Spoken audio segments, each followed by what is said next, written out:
Incroyable mais vrai, un phénomène naturel a réveillé tôt ce matin les populations de Sébenikoro en commune 4 du district de Bamako. On a découvert sur une colline des racines de deux arbres qui forment la carte de l'Afrique et le nom du prophète Mahomet, paix et salut sur lui. La nouvelle a vite fait le tour du quartier et drainé une foule nombreuse sur les lieux. Nos reporters Brahima Koulibaly et Brahima Traoré sont allés voir. Du beau monde sur cette colline, ça ne se voit pas tous les jours.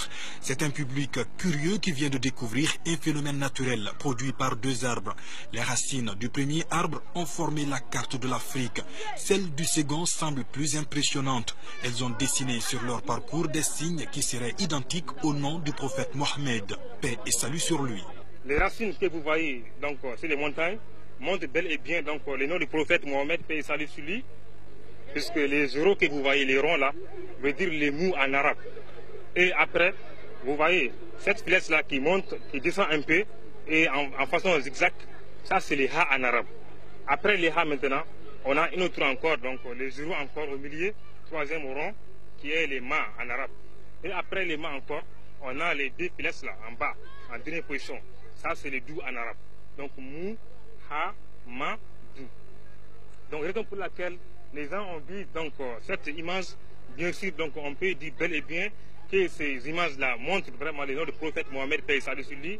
Ces deux arbres diffuseraient-ils des messages? Pour l'instant, aucune interprétation scientifique ou divine ne l'explique clairement.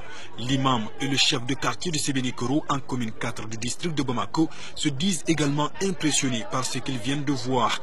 En attendant d'en savoir plus, les populations ont arraché toutes les feuilles. Regarde la hauteur. Combien des enfants sont tombés ce matin devant vous-même? Alors ça représente un danger aussi. Donc si on pouvait sécuriser un peu, n'est-ce pas, le coin, alors ce serait une bonne chose. Sinon, si on se tait et qu'on les laisse faire comme ça, bon, un jour vraiment, ce serait regrettable. Depuis ce vendredi, la colline de Sébenikoro fait donc partie des lieux les plus visités de la capitale malienne. Sur place, l'étonnement reste encore très grand.